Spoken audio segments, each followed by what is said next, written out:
Hi, and welcome to the Live Edge Lumber Girl Show. This episode of the Live Edge Lumber Girl Show comes to you from Tegs Tools, with 2 locations to serve you in Hamilton, one at 1104 Barton Street East, and in the mountain at 1361 Rymel Road East, your go-to store for hard-to-find tools and machinery. And now for some girl power with Silvie of Silvie Varone Design Build.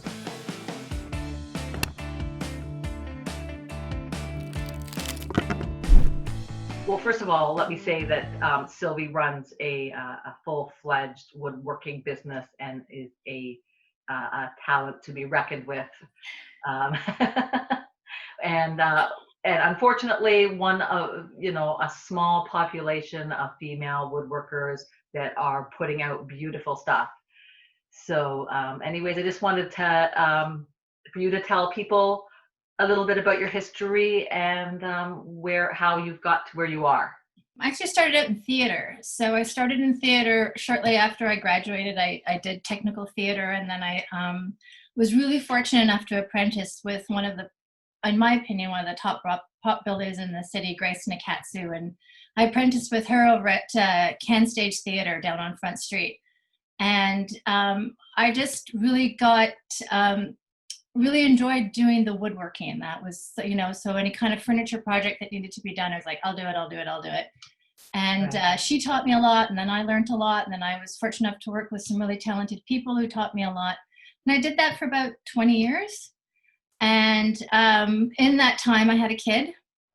So I went back and did a little bit more theater, but realized at that point I kind of had enough of theater. And I really wanted my own shop, and I've always enjoyed building furniture and wanted to do more of that. So about, it's probably about 6 years ago, a space came available in a building not too far where I know some other people who have studios there. And while I was home with my kid, I was still doing, reupholstering in my basement to make some extra money. I was doing small props, like making dead cats and masks and things like that, just anything to keep myself going and just to make some extra income. So then when the shop came available, I just jumped on it. My mother-in-law was really helpful. She gave me a little bit of money to get started, and that was really great. And I continued to do props because it was what I knew what to do, and that's how I was getting my work. But I really didn't want to do it anymore. So then someone I knew approached me with a project. She was renovating a house, and she wanted to take some of the lumber, like the floor joists that they had ripped out, and she wanted to turn it into a kitchen island. So I took the project on. She got an amazing deal for the amount of work that I put into it. Because I really, at the point, everybody loves reclaimed lumber, but it really takes a lot of work to get it to become usable. And when the wood arrived, her contractor dropped the wood off, and really we should have cut it up and burnt it. But I managed to find enough lumber to make her a really, really cool looking island. And then I realized that was really what I really wanted to do. I really wanted to make furniture. I really wanted to design furniture and build it. So I kind of started to gearing my business towards that, less into the prop world, more into the furniture world. And I just kept getting, through word of mouth, I just kept getting more and more work, and really began to hone my skills. It gave me that opportunity to really focus on that. I really love working with walnut and white oak are my favorites. And I try not to, after being a prop builder for so many years, I try not to do a lot of toxic. I used to do fiberglass and all these crazy things, and I just didn't want to do any more of that. So not that walnut in itself, isn't toxic. It can be very toxic. Yeah. Yeah. But, all natural stains and, all that kind of stuff. So that was really good. And I just started to build up my shop, and it just kind of became what it is today. So I'm actually, the original idea, I sort of closed that business down and I reopened it into something else, because I feel like I have a real clear idea of what I want to do. So I want to do furniture. I like the idea of, maybe even creating, products for the home, but I also want to do, and this is something that I haven't really, I've just started to play around with, art, some art pieces using wood and other materials, but mainly wood as my medium or as my jumping off point, and see where I go from there. So, oh, that sounds like really cool. I'm certain that you'll be successful with that. I I have no hope, doubt. well, I'd like to. That's kind of, I see that as my end game in a way, Yeah. right? That's the stuff that I can, someone can commission me and I can play around for 6 months or something. And then, Yeah. Well, you've built a reputation. So, I mean, like, yeah, I think that I don't see that wouldn't work for you if that was, it seems that whatever direction you choose to go, that you are a go-getter and you go and you do it. I'm pretty stubborn. I mean, Yeah. my husband and I have been talking a lot about, with everything that's going on right now, where my business is going. Should I still be putting money into my business? And like I need a new jointer, and it's just like, screw it, I'm just going to buy one. And, is it worth making that investment? And I'm not ready to give up. Right. I have hope. I've been talking to other woodworkers, and I know they're all finding it, having to pay rent and the strain, and, are people going to still want custom work and all this? But I don't know. I feel hopeful. I feel like, I'm not ready to give up, and I'm not going to let what's happening right now, deter me from. My gut feeling is that the direction that it's going to go is that people are going to start wanting to buy local, Canadian made, local, support businesses, right? Whoever can survive what's happening right now, if they survive, or if they're able to somehow recoup and come back, that people will be willing to support them and purchase the products.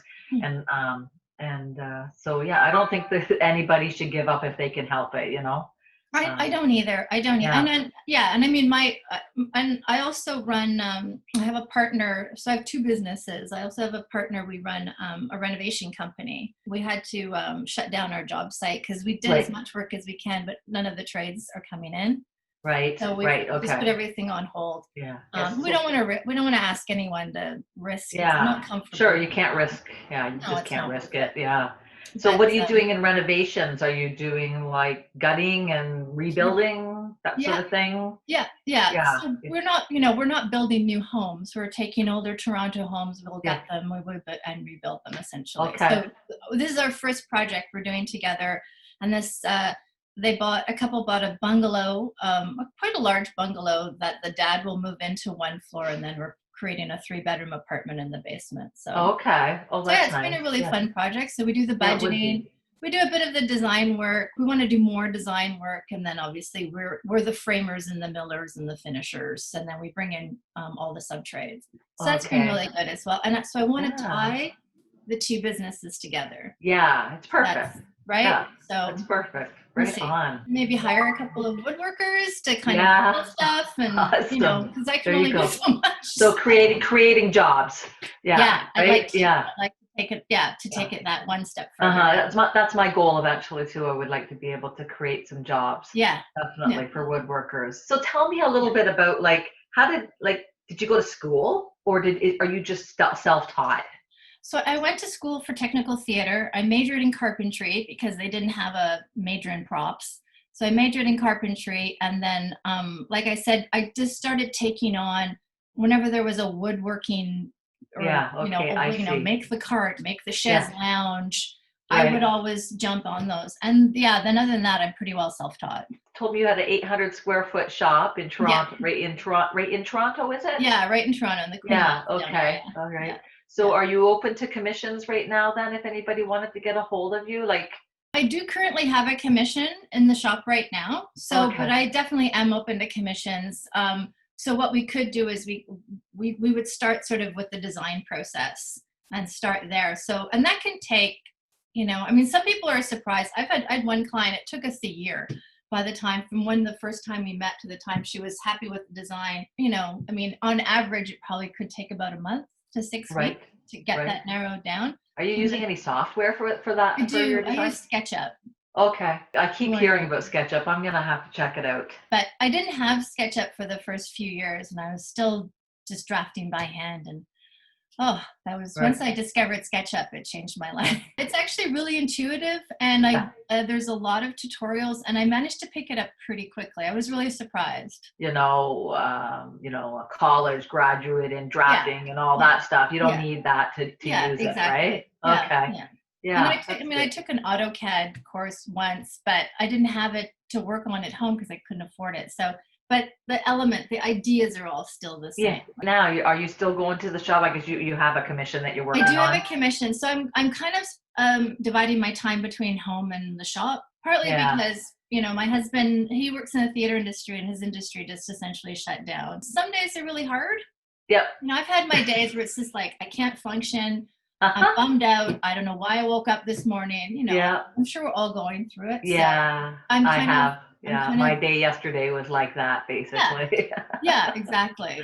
Just like couldn't get anything done. It's like, yeah, we're not alone. I think everybody is having their moments, right? Yeah. Where you just like feel like something's not right. Yeah. So, but it is nice to be around our girls more. Yeah, it actually is. Yeah. So just for the listeners to know that we both had our daughters at the same time, and our daughters are the same age, which is kind of cool.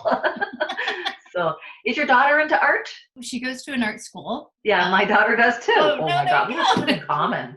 I think we're really gonna have to meet one day. I think so too. I really do. Yeah, no, it'd be great. Definitely. It'd be great. No, it's art has been saving her, to be honest. Yeah. She's painted so much, and she's a musician as well, so she's been playing. Whenever she was sort of not having like a good time or a good day, it was like, well, let's go do some art. And that was always her outlet. So she's really, really using it. And she's even she started, her Instagram art page so she can show her art. Just to kind of, so she's surprisingly doing pretty well. And I mean, having an only child, they're actually really good. I know. Yeah, I know what you mean. I was an only child, so I know what it was like for me. Well, there wasn't technology; it was different things back then. But I mean, like, an only child seems to like take on things. They're so resilient and they're so creative. We think, oh no, but really, no, they find their own life.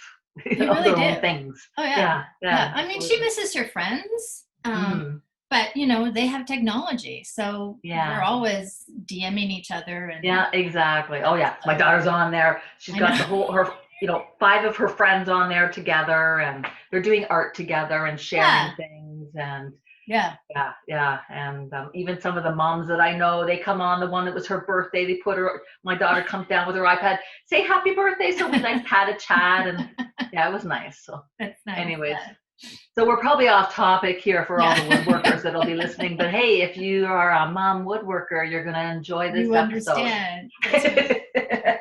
Anyway, so I guess I would like you to be able to tell everybody how they can get a hold of you. So my Instagram handle is Silvie Varone Design Build. Okay. So that's what SVD&B is. Yeah. Okay. That's what I came up with at the time. Yeah, so I like it. The best way to reach me is probably by email. So it's Silvie, SILVIE, by design, BYDESIGN @gmail.com. Okay. You can also if you go to my Instagram, I'm pretty sure there's a link to my phone number there as well. But that's probably the best way to get in touch with me. Yeah. And or DM and also messaging me on Instagram. I mean, I'm on there all the time, so. Yeah, right on. That's a good way to connect with me as well. Okay. So yeah. Great. I'm not going anywhere. Yeah, you're not going anywhere. Yeah. Nowhere to go. You're easy to find. Yeah, right on. Okay, well, thank you so much. No problem. For doing this interview, and perhaps we can do a follow-up interview in a few months when things have settled down, and see where you're at with everything, and if maybe you've started some art. Yeah, I may have. Yeah. Okay. All right. Well, thanks so much. No Silvie. problem. Anytime. And, all right. Okay. Take care. You too. Okay. Nice chatting with you. Thanks so much for tuning in. If you enjoyed watching, be sure to click like and subscribe and hit the notifications bell to stay in the loop. If you have any questions, or if you would like to be featured on the Live Edge Lumber Girl show, leave a comment below. Until next time.